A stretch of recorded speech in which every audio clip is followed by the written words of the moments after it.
Bueno, primero y principal quería agradecer a las sextas jornadas de Ingeniería en Materiales por darme la oportunidad de participar. Bueno, para empezar, nuestro grupo básicamente lo que hace es trabajar en lo que es la síntesis y caracterización de los defectos en el compuesto de óxido de cerio, pero yo en este trabajo voy a hablar de lo que es la síntesis y caracterización de los defectos en híbridos. Que el híbrido es, en este caso, una combinación de lo que es celulosa con óxido de cerio. Los integrantes de este trabajo son Rocha, Simoes, Machi, Somoza, Ponce, Longo y yo. Yo estoy en el grupo de Ponce y Longo es el director del trabajo. La cooperación se hace a través de 4 institutos, la Universidad Nacional de Mar del Plata, el CIFICEN, la Universidad de Estado de São Paulo y la Universidad Federal de San Carlos.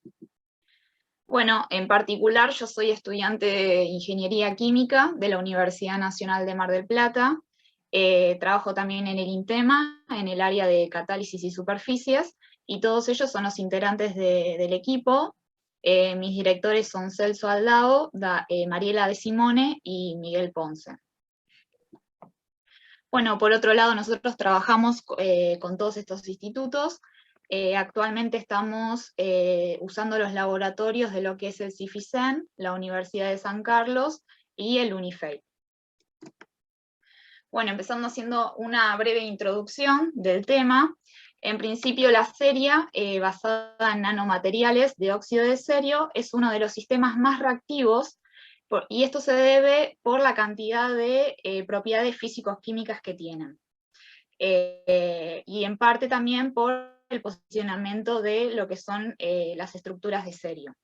Esto lo que le permite es una gran aplicabilidad en lo que son los sensores, en lo que son catálisis, y en específico también en la detección de uno de los gases más tóxicos para el ser humano, que es el monóxido de carbono.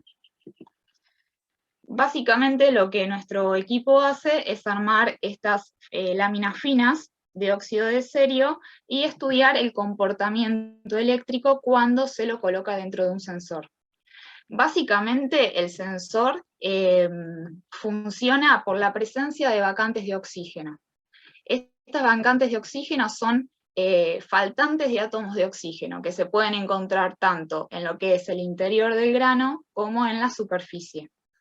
Y existen, bueno, átomos de oxígeno donde interactúan con el interior del grano, y básicamente lo que nuestro equipo hace es estudiar esa interacción. Bueno, por otro lado, antes de desarrollar este trabajo, el equipo propuso hacer un estudio, digamos, básicamente como ya veníamos trabajando con esto del óxido de cerio y los sensores, tratar de desarrollar un híbrido compuesto de óxido de cerio y celulosa que pueda servir para el tratamiento de alguna enfermedad. Como la enfermedad del año pasado y la de este año es el coronavirus, se propuso indagar si el óxido de cerio servía para la mitigación del virus y las bacterias. Entonces lo que se propuso fue sintetizar un híbrido compuesto por óxido de cerio y celulosa, donde la celulosa sirve de transporte para el soporte del óxido de cerio, y a la vez, bueno, también como el óxido de cerio tiene la gran particularidad de tener una gran cantidad de vacantes de oxígeno, y eso lo que hace es que pueda generar mayor cantidad de radicales libres y poder interactuar con los virus y las bacterias. Entonces, entre esta idea y lo que propuso Solovac, lo que demostró Solovac, que fue la actividad antiviral de los polímeros recubiertos en ceria, entre estas dos ideas se propuso sintetizar este híbrido.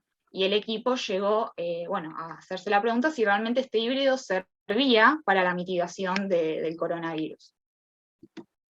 Bueno, en cuanto a lo que son los métodos y los materiales, nosotros trabajamos en principio con lo que es la síntesis hidrotermal asistida por microondas, en donde consta de un reactor, en donde se le pone la solución de lo que es la ceria con el óxido, perdón, la ceria con la celulosa, luego se lo pone en un microondas a una determinada frecuencia. Y esa determinada frecuencia es lo que me determina a mí la temperatura. Entonces, bueno, previamente se arma lo que es la solución con nitrato hexahidratado de ceria, luego se le agrega 25, bueno, esto se lo hace a distintos pHs, luego se le agrega 25 mililitros de celulosa, y bueno, se lo coloca en el reactor, luego en el microondas, y se lo deja un tiempo de 8 minutos. Se lo deja este tiempo de 8 minutos porque es el tiempo que se utiliza cuando se trata el óxido de cerio para sensores, porque es el tiempo óptimo en donde las partículas generan la mayor cantidad de vacantes de oxígeno. Y esto es muy importante porque cuanto mayor cantidad de vacantes de oxígeno tenga, como mismo aclaraba anteriormente, mayor radicales se van a generar y por lo tanto va a haber mayor interacción con los virus y las bacterias. Entonces, en síntesis, la novedad está tanto en lo que es el uso de microondas y en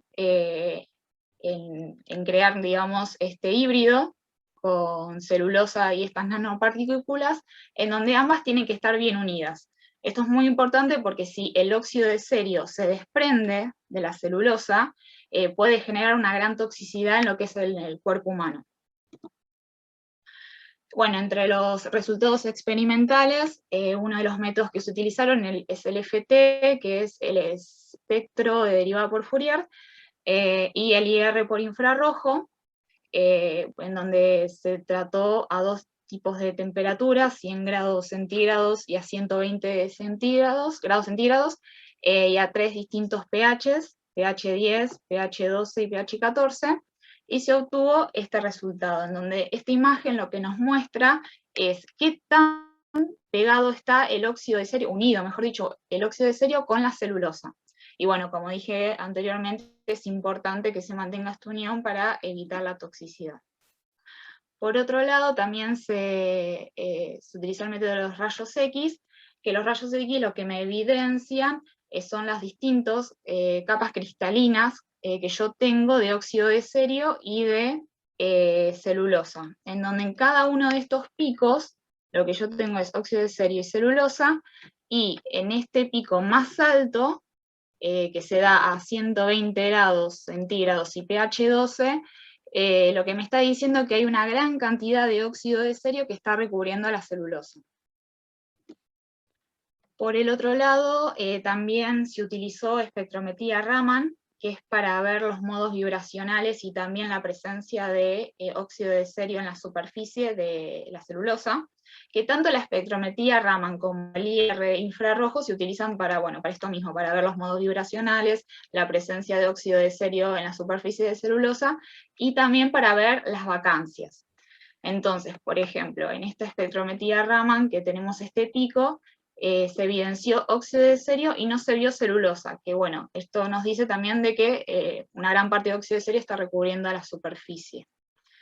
Por otro lado, se usó la ley de Scher, que básicamente es donde se calculó los tamaños medios de cada uno de los picos y altura media, y bueno, igual el pico que acá se utilizó, que se eligió, fue el 2Q111, y se obtuvieron, bueno, estos resultados. Y a través del sistema de modificado de la celulosa también se calculó los diámetros medios de las partículas, y se obtuvieron estos resultados, que podemos ver que a medida que aumenta la temperatura y el pH, cada vez el diámetro de la partícula es menor.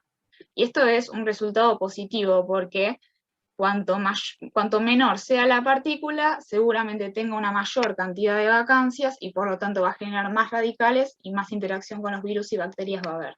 Este tipo de tamaño de grano se lo llama quantum dots por el tipo de tamaño, porque son muy chiquititos. También hicimos microscopías. Básicamente las microscopías las hicimos para ver qué tanto el óxido de cerio recubría a la celulosa, para ver también el tamaño del grano y también para ver si había óxido de cerio desprendido. Entonces, por ejemplo, la imagen de la izquierda tenemos una imagen con amplitud, y acá la de la derecha sin amplitud. Y cada microscopía se hizo a 2 temperaturas diferentes, 120 grados y 100 grados centígrados, y a 3 tipos de pH, el 10, el 12 y el 14. Entonces, podemos ver que a medida que aumenta el pH y la temperatura, mayor cantidad de óxido de cerio va a recubrir todo lo que es la superficie de la celulosa, más chicos van a ser los tamaños de las partículas de óxido de cerio, y algo muy importante es que no, que no se vio óxido de cerio desprendido. Bueno, por otro lado también se hizo por aniquilación de positrones, se obtuvieron estos resultados.